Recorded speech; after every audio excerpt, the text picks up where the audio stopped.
Welcome to Drone Man YouTube channel. අදත් එකතු වෙලා ඉන්නේ අපේ drone talk segment එකත් එක්ක.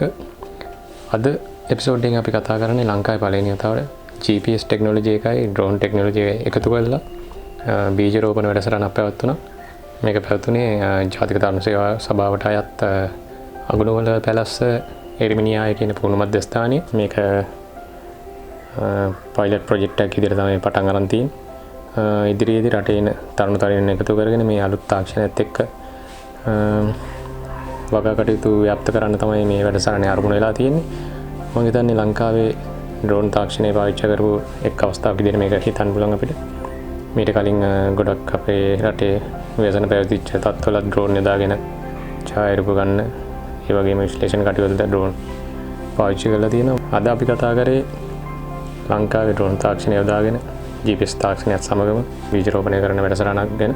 මේ වගේ ඩ්‍රෝන් ටෙක්නොලොජි පාවිච්චි කරන අවස්ථාවන් අලුතෙන් රිලීස් වෙන ඩ්‍රෝන් ගැන ඉදිරියේදීත් කතා කරමු. මේ වගේ වීඩියෝ එකකින් නැවතත් මේ වගේ වීඩියෝ එකකින් හම්බෙමු. සුබ දවසක්.